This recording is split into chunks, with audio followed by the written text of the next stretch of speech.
Jumpa lagi di channel Nanosecond. Pada video kali ini kami akan coba membuat sebuah SMPS LLC resonan. Kami akan bagi menjadi dua video. Pada video ini kita bahas versi sederhananya. Sebagai catatan di sini kami juga sedang belajar, pertimbangkan sendiri dan silahkan belajar dari berbagai sumber lain. Secara singkat SMPS LLC resonan bekerja dengan cara meregulasi tegangan dengan menggeser frekuensi switching naik atau turun sesuai beban dalam gain tertentu. Silahkan baca aplikasi Note di bawah untuk detailnya. Sebelum masuk ke pembahasan, kami harap teman-teman sudah pernah membuat setidaknya SMPS jenis LC resonan.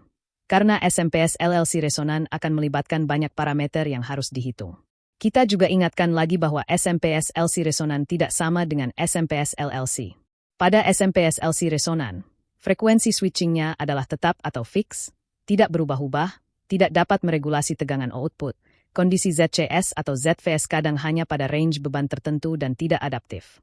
Pada video pembuatan SMPS LLC resonan ini, kami mengacu pada application Note AN1160 dari Infineon dan beberapa dari Onsemi.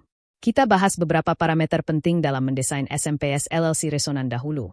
Pertama adalah parameter K yaitu rasio induktansi, antara trafo utama dan induktansi resonan.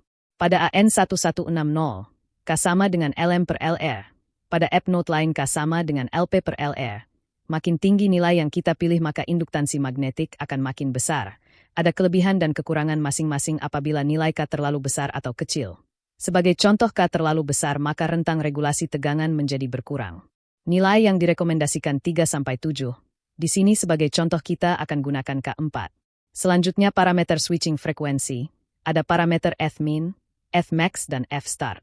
Fmin adalah frekuensi switching minimal, Fmax frekuensi switching maksimal dan Fstart adalah frekuensi switching dalam mekanisme soft start. Pada saat beban makin berat maka frekuensi switching akan menurun mendekati Fmin. Sebaliknya saat beban ringan atau SMPS tanpa beban maka frekuensi akan naik mendekati Fmax. Sedangkan F-start berguna sebagai pencegah inrush current atau arus kejut yang besar pada saat start dengan cara menggeser frekuensi dari tinggi ke rendah mendekati Fmax. Beberapa controller SMPS LLC resonan dapat diset agar beroperasi pada mode burst pada beban ringan atau 0. Guna mengurangi konsumsi daya idle. Mode burst ini pada dasarnya bekerja dengan menurunkan frekuensi switching menjadi sangat rendah dan acak. Burst mode biasa diterapkan pada jenis SMPS LLC daya besar. Beberapa controller juga menyediakan skip mode untuk mengatasi hal ini. Menurut beberapa sumber, nilai Fmax sama dengan 2 kali nilai Fr1, sedangkan Fstart sama dengan 4 kali Fmin. Setelah frekuensi switching ada lagi frekuensi yang perlu kita perhitungkan, yaitu frekuensi resonan 1 dan 2, atau frekuensi resonan bawah dan atas, Fr1 dan Fr2. Frekuensi switching akan bekerja di atas frekuensi resonan bawah namun kadang berada di bawah frekuensi resonan atas saat beban berat. Selanjutnya adalah parameter yang cukup krusial yaitu LLC voltage gain. Di sini ada minimum gain, maksimum gain. Usahakan gain ini mendekati angka 1, berdasarkan app Note Infineon.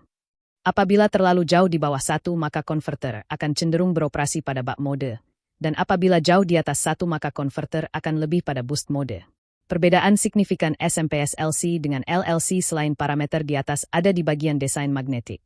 Pada LLC terdapat kurang lebih 5 parameter induktansi yang diperhitungkan yaitu LP, induktansi primer, LM, magnetizing inductance, LR, leakage inductance, LLK leakage inductance internal dan LS induktansi sekunder. Sedangkan pada SMPS LC resonan kita hanya berfokus pada LP, LS dan LR. SMPS LLC resonan bekerja pada 3 mode operasi yaitu mode 1, frekuensi switching sama dengan frekuensi resonan 1, di mana konverter pada titik efisiensi tertinggi. Mode 2, frekuensi switching berada di atas frekuensi resonan 1, konverter beroperasi pada bug mode, atau step down mode. Dan mode 3, frekuensi switching berada di bawah frekuensi resonan 1, konverter berada pada boost mode. Mode operasi ini berubah-ubah sesuai beban yang dihandle dan kompensasi feedback. Sekarang kita bahas flow pembuatan SMPS LLC resonan ini. Perhatikan flow chart pada gambar berikut. Step pertama kita harus menentukan dahulu spesifikasi SMPS LLC resonan yang ingin kita buat. Sebagai contoh di sini kita akan membuat SMPS LLC dengan tegangan output 180 volt dari min ke plus, atau 90 volt per rail dan arus keluaran 18 ampere. Jika dikali maka daya yang dihasilkan kurang lebih adalah 3240 watt pada kondisi ideal. Pada kondisi aktual sangat tergantung kualitas atau toleransi komponen, pemilihan komponen, akurasi alat ukur, desain atau penempatan komponen dan lain-lain. Apabila masih ragu, teman-teman bisa mencoba spek daya kecil dulu. Tidak harus sama dengan video ini. Selanjutnya tentukan V-in dan V-out minimal, nominal dan maksimal. Menentukan frekuensi resonan atas atau FR1 di sini sebagai contoh kita pakai 75 kHz. Frekuensi resonan di sini teman-teman bebas akan menggunakan nilai berapa, namun jangan terlalu tinggi atau rendah, rentang 70-150 kHz. Juga tergantung material ferrit yang digunakan. Selanjutnya apabila sudah ditentukan spesifikasi daya dan tegangan output SMPS, kita dapat mulai memasukkan nilai-nilai tersebut ke dalam kalkulator Excel atau ke dalam rumus. Kami sangat menyarankan untuk membaca app Note AN1160 pada link di deskripsi supaya teman-teman tahu lebih detail tentang parameter-parameter yang kita bahas.